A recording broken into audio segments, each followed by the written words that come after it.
Hello and welcome back, guys, to another instructive and very interesting chess game. This one was played in 1933 as a part of simultaneous exhibition, and it was played between Alexander Alekhine, a former world chess champion, and his opponent, unknown player that decided to challenge him on this event.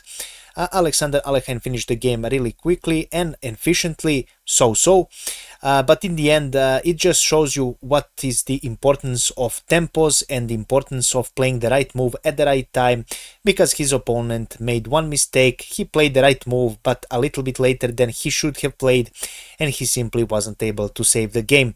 So a truly wonderful game is on our hands. If you enjoy chess and you want to improve it, you can definitely check the link in the description of this video. You will see a link, Get Better at Chess. Check out this community, you will not regret it. I will not bother you too much. I will tell you a bit more about it at the end. So now, without further ado, let's go straight into the game. So our game opened up with e4 for Alexander Alekhine. We have e5 by his opponent. We have knight to f3, and after knight to c6, Alexander Alekhine decided to go for bishop b5 and Spanish game.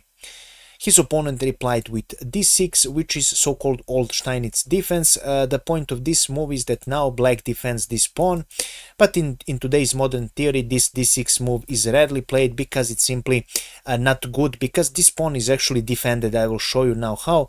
So let's say that after bishop b5 and a6, black decides to take this knight, and after d takes on c6, now if white takes this pawn, for now it's a free pawn, but black has this move queen d4, and now you will have to retreat, and black will take your knight or your pawn, pardon me, and black will be doing just fine with two open bishops. Black will be doing a bit better here. So definitely d6 is not the perfect move, and it's definitely not played today. But this game was played in 1933. Alexander Alekhine replied with d4. He strikes in the center.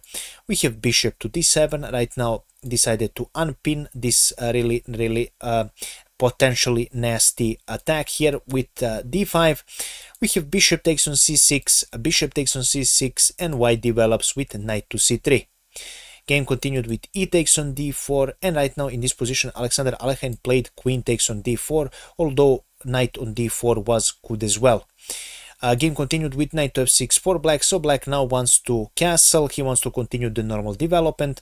Alexander Alekhine continues with bishop to g5, pinning this knight, and after bishop to e7, Alexander Alekhine decided to go for long castle, which means this game will be really sharp, and white will try and attack the opponent's king. Of course, king now has to go on the king side, and game continued very sharply with h4 for former world chess champion. And after h6 for black, Alexander Alekhine went for knight to d5, which is actually not the best move. The best in this position was h6. After h6, white should have went for e5, attacking this knight, and after d takes on e5, queen takes on e5. Of course, you don't want to trade queens. After bishop to d6 and queen to d4, right now this is the position computer gives complete equality. Now definitely black is not recommended picking up this, because now this would leave this knight would have to retreat, and this would leave a dangerous and open h-file here for the attack.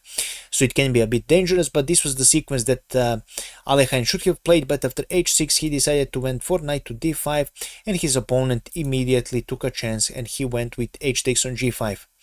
Game firstly continued with knight picks up on e7 with a check and a tempo. After queen picks up on e7, we have h picking up on g5.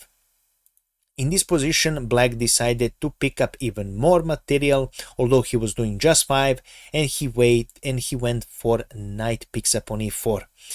Unfortunately, this actually brings balance to a game, and white is already slightly better, but the position is still balanced. The main issue with this move I will show you a bit later, but the main move here for black was simply knight to h7, and black is simply doing just fine. There is no more threats here. The king is ready to escape. He has enough squares. Queen is close, bishop is close, and everything is fine for black. But unfortunately he went for knight picks up on e4. He said, why not, let's pick up even more material against Alekhine and let's beat him today. This unfortunately leaves the h-file open, and Alexander Alekhine continues with rook to h5. Although again rook to h2 was better, so putting this rook here on h2 was better. Game continued with queen to e6. Even in this position, after rook h5 here played for Alekhine, black had an amazing move which actually gives him the advantage, and that move is f5. The main idea is that now this king will be able to escape if needed, and simply Alexander Alekhine plan will not work. So let's say he plays g6.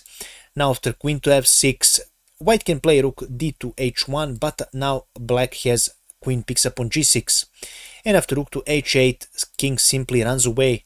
King to f7, and black is perfectly fine here. Black is actually winning.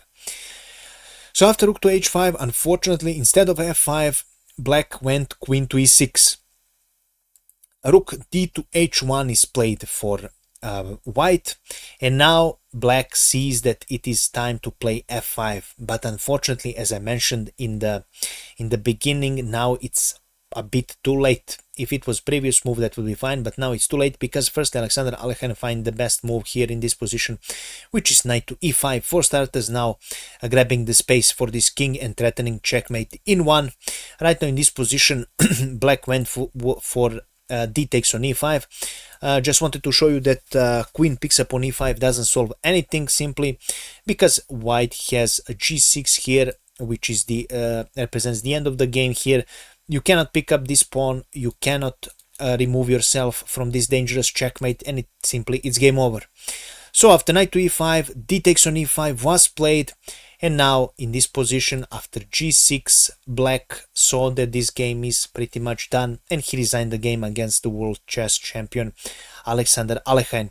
So let's see what could have black played here. Well, he couldn't have played nothing. This game is simply lost. There is no way of stopping the checkmate. I will now show you. So let's say we play queen takes on g6, which is a must, because if you don't take, you will simply lose to rook h8 and a checkmate.